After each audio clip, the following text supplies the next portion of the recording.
Hello there. I'm Silla Quiñones, and this is Worn, a podcast about labor, self-discovery, growth, and ultimately, poverty. Poverty has everything to do with people, from culture to quality of life and education. You name it, it affects it. We take the approach here that poverty isn't a single facet financial issue. It's complex, and those of us who've lived in or have lived through poverty deserve respectful conversations around it and to be acknowledged. We may feel worn, but at the end of the day, we're still here with ever-evolving stories. Join me today talking about basic labor rights.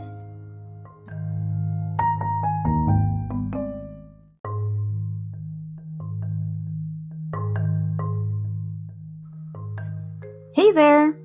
I am a vehement believer in not just knowing, but understanding labor rights. And I think it's incredibly important to understand them thoroughly in order to be successful and specifically to be safe in life. Now, when I think about labor rights, honestly, it brings me back to high school, thinking about the industrial age and unions and things like that. But as an adult now, the thing that I can't necessarily get over is the fact that when OSHA, the Occupational Health and Safety Act, was first established back in 1979, they actually established 3 specific labor rights that every single worker in America has that I did not learn in high school. And to me, I can't get over that. And because of that, I felt it was important that episode 1 of this podcast is about these 3 rights. Now, those 3 rights that they established were the right to know. That means you have a right to know and understand any hazards you may encounter at work. You have a right to proper training, and specifically training in a language you understand. That doesn't just mean plain English, which a lot of people tend to forget. You don't want to use big, complex words when you're training people. You want them to understand what they're doing fully. But it also means in a language they understand, in specifically their language. So if you speak Spanish or Haitian, or Haitian's not really a word, it's Creole.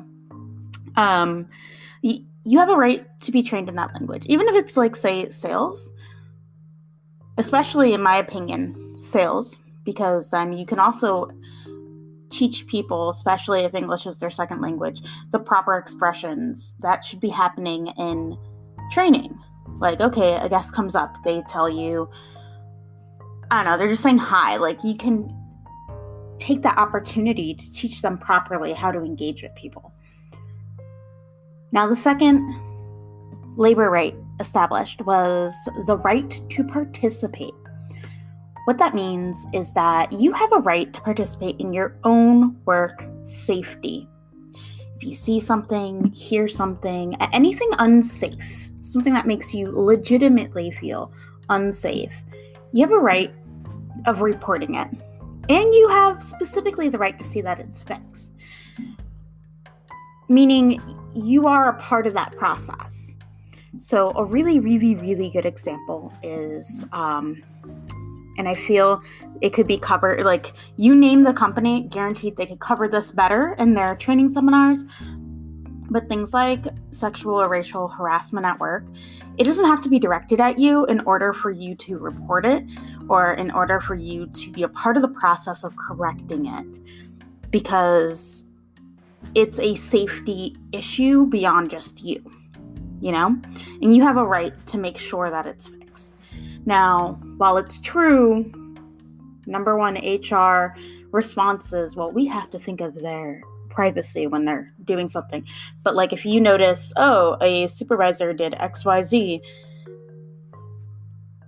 multiple times and they keep on getting reported, and you see that there's no change behavior, but also no real action, say there's scheduled hours and you notice like someone else had their hours cut in that position because of something, but that person that you reported didn't have those cut hours, you're completely allowed to call your company out on it. Like, hey, you told me you handled this, but I noticed that there was discipline here that wasn't exacted here.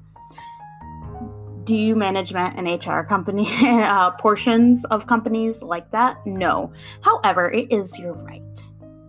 You just want to do it respectfully and go through the process. There is always a process to doing things properly that you have to abide by. Now, the last specific labor right that they established way back when, what is the right to refuse unsafe work. Now, this means that you believe logically in your heart of hearts that something is going to endanger you. You have a right to refuse to do it. However, there is a process. If you refuse to do it, you're essentially committing to reporting it, which is where that whole participate and unsafe work goes hand in hand. Because that's the key to this specific right that they established, is that you may not, you have the right to take yourself out of an unsafe situation. However, utilizing that right to do so means you are committing to participating and making sure there is a written record. And I cannot stress enough the whole written record of it all, because a lot of people just assume, well, I told the manager it'll be fine. No, it's not going to be fine. You have to make sure you wrote it down, that you made a commitment to participating and resolving what you stepped away from and what you refused. That way, someone else doesn't potentially get hurt. And I've seen that personally. I've worked for a couple of big companies now across the U.S. And I've definitely I've seen people walk away from unsafe situations and not say anything. So a really good example is Amazon warehouses. I've watched a couple employees when I worked there walk away from their robot station and not fix something on the robot, not say anything about it. And literally that robot goes to another employee, whether it's on the first or second floor. And then that employee walks away hurt because whatever was unsafe about it, nobody fixed, nobody flagged.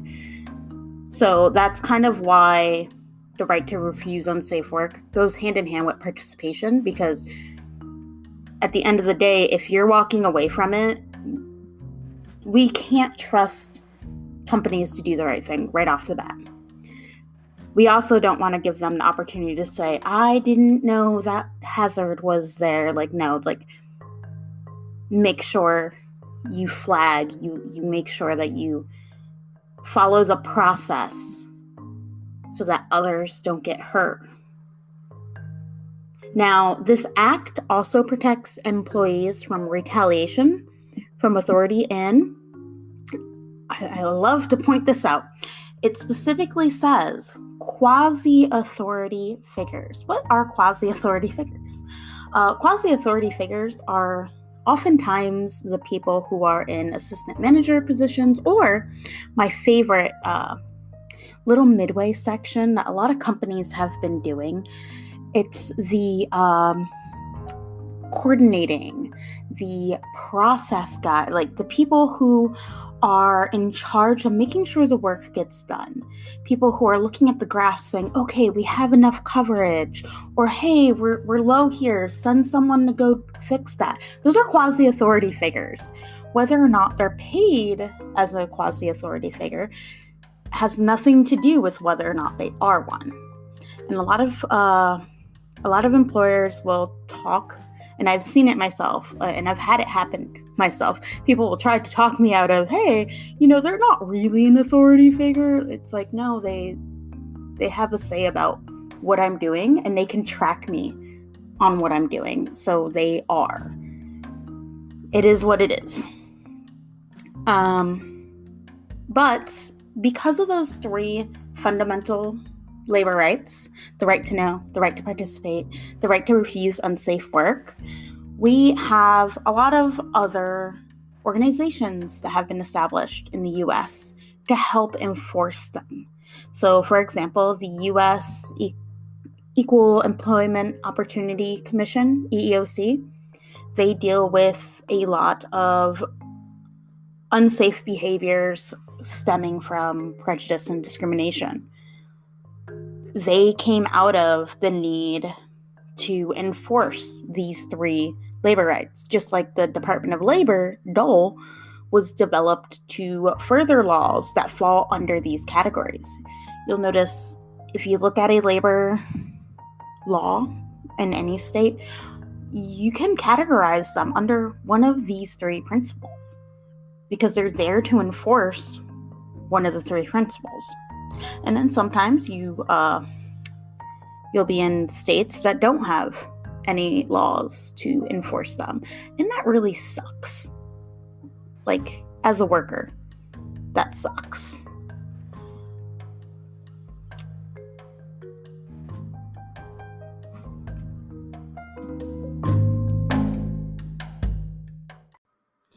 Hey, this episode is actually sponsored by the very platform in which we produce the show. It's sponsored by Anchor. If you haven't heard of Anchor, it is the easiest way to make a podcast.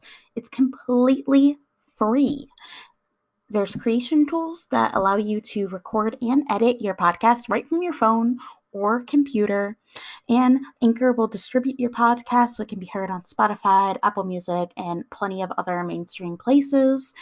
You can even make money from your podcast with no minimum listenership, viewers. Don't know what the appropriate word there is, but there is one, and I will learn it eventually. The point to take away is that it's everything you need to make a podcast in one place, completely free. Download the free Anchor app or go to anchor.fm to get started. Like I said, they're the platform we use for the show. They are amazing. Check them out.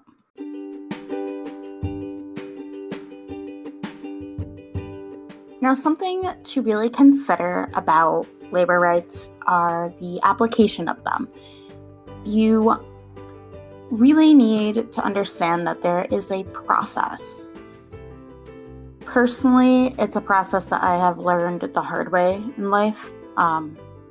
Even though I have done a lot of work doing advocacy for poverty, and I've even done some congressional side work, I didn't realize how uninformed I was until I was in a position where I needed to be informed, and I wasn't. And that didn't just harm me, but it prevented me from taking the appropriate steps that needed to be taken when things were definitely just out of my control and professionally not okay. Now, what that means for you is, honestly, one basic thing you can do, doesn't matter where you work, read your handbook. For the love of God, read your handbook. Know your work rules. Know how they apply. So, for example, this is going to sound like a dick move, but I always cross-reference handbooks that I'm given with the legality of them. Even though there should be a lawyer involved with any business establishing a handbook, especially if it's a corporation, I still try to make sure that I'm aware of exactly where my rights start and end and where the company's rights start and end, in that middle ground of where they affect me. That is the biggest piece of advice I could possibly give anyone, because that, at the end of the day, what a company puts in a handbook and what the laws are, that's what's going to be upheld. Not how a manager feels, although a lot of managers feel that their feelings are much more important in some circumstances than what they actually are. But you need to be aware of that. Just like you need to be aware of if something happens. That doesn't mean something's going to happen, but if something happens, you need to have the tools to resolving it. I have worked for major corporations, like some of the US's largest corporations. I have worked for them, and I cannot, for the life of me, get over the fact that in every job I've ever had, I have always been the go-to person for people when they're having issues. Hey, how do I do this? All right, you're going to pull up the company website and this is what you're going to do. And sometimes I've had to ask for help. I've absolutely done that because I do know a lot, but I don't know everything. But you need to not be afraid to go out there and investigate, especially if your gut's telling you something's off. Once again, you have a right to know, which means if something doesn't feel right, you have a right to figure out why. I had that recently happen, and I'm more than grateful that I did investigate. I participated in my own safety at work, and I found that a lot of things weren't necessarily adding up. And then through the process, I got to know, what can I do about this? Like, what is the process? How do I engage in that process? I fulfilled my company obligation, and I fulfilled my personal legal obligations in following up to make sure this doesn't happen to other people. Because at the end of the day, that's really what it's about. That's what labor rights have always been about. It's about making sure no one is put in situations that they cannot not just handle, but like situations where they're unsafe. And I can't be more grateful to the over 16 people who have gotten involved, who actually stepped in and showed up for me and helped me figure out what can I do, how do I do it. And mind you, this is after years of education and trying to figure out where that sense of responsibility comes and goes. It's something that is close and personal to me. But on that note, like I said, the best thing you can personally do for yourself is get to know the rules that you have to abide by, but also the rules that protect you. It's not just getting to know your manager, it's getting to know your company. And honestly, the handbook is the best way to get to know your company. That's how you know what your company values versus what they don't. Just like I've worked for some big companies that have a set of keyword values, and something that I didn't realize was a red flag until it was a red flag was the fact that those values were one word, right? But they were applied drastically different. So, for example, ownership. I loved how ownership could mean a manager taking credit for your work, and simultaneously, ownership could mean taking ownership of your own mistakes. To translate, that means if it's done improperly, it's an issue with you. If it's done properly, it is accredited to your management team. Those are bad values, folks. Real bad. And it took me a while of hearing these double-edged explanations of values for me to be like, step back, put the brakes on it. We have a problem.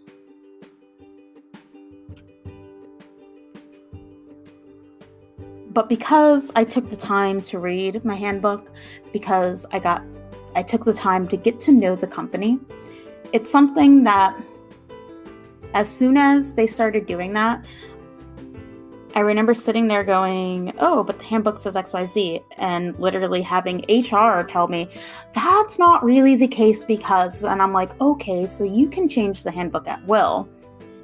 That's a problem. You can't make rules out of thin air. You can't make arbitrary rules that don't apply to everyone in the same exact context, because that's how things like discriminatory labor practices come about. There's a reason you have a rule book, and there's a reason that the law will uphold what's in the handbook versus what an employer says. That's why the handbook is the golden book, no matter where you work. You always want to make sure you have a copy of that. I like to keep my handbook inside of this full accordion folder that has all my important legal paperwork. And sometimes I'll keep handbooks from old jobs just because I like to cross-reference things. Like, this reminds me of when I worked for Sidcor. If you don't know what Sidcor is, good. That's the most I can say. Don't work for them. Anyway, my point is, I like cross-referencing because sometimes wording matters. It's one thing, like reading through a manuscript or a handbook where the same rule can apply in two different situations, but the way it's worded makes it the actual application of that rule slightly different. So that's something to be aware of, like hands down. But that's why I wanted to take the time to talk about these 3 labor laws, or these 3 labor rights more specifically, because I feel like if I had learned about these labor rights earlier in life, I would have been able to identify and appropriately address a lot more things than just walking away and going, well, that didn't work out for me. Cool. Like, that's not, like, especially when you invest in something, that's not very fair. But that's the point of being here. That's the point of me sitting down and having these conversations. It's to help someone else. It's to help you do better than I ever have. Honestly. Next, we have the mood. Now, what a mood is not necessarily music, not necessarily a story. It's a mood. It's a piece that invokes not just a point, but an emotion. And for our mood today, we actually have a musical piece. It's a song called Numbers by Kara Square.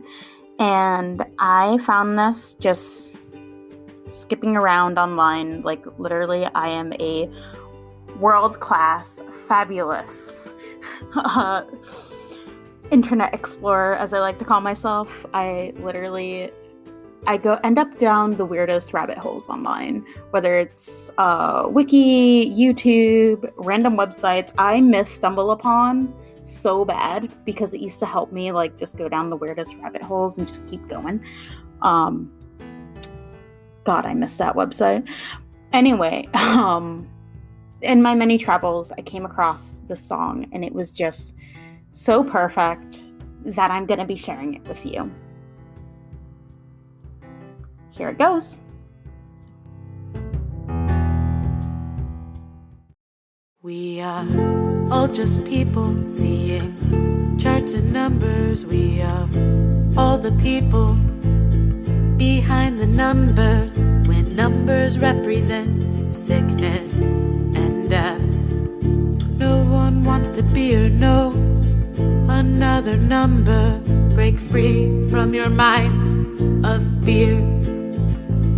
Find strength, find love, Break free from your mind of fear. Be kind, be love. Well, it's easy to dismiss truth before experience. It's hard to believe what we can't directly see, but to keep more people safe, to keep people alive, trust the scientists. Numbers do not lie. Break free from your mind of fear. Find strength, find love. Break free from your mind of fear. Be kind, be love.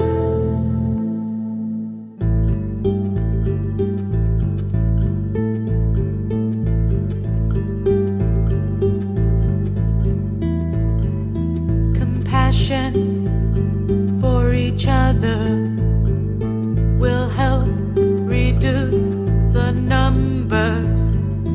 Compassion for ourselves will help ensure our health.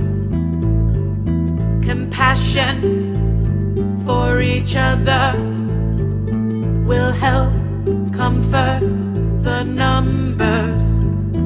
Compassion for ourselves will help us all get well. Compassion for each other will make us more than numbers. Compassion for ourselves empowers us to love. Empowers us to love. Empowers us to love. We are all just people seeing charts and numbers. We are all the people behind the numbers. When numbers represent sickness and death, trust the scientists. Trust the evidence. We must do all that we can to reduce the numbers now. No one wants to be or know another number. We are all built to survive. We all have valuable lives. If we put our trust in facts, we will reduce the numbers with warm hearts and cool heads, with compassion and kindness. Together we will overcome. Together we will get through this. Together we will overcome. Together we will get through this. Together we will overcome. Together we will get through this. Together we will overcome. Together we will get through this. Together we will get through this. Together we will get through this. Together we will get through this.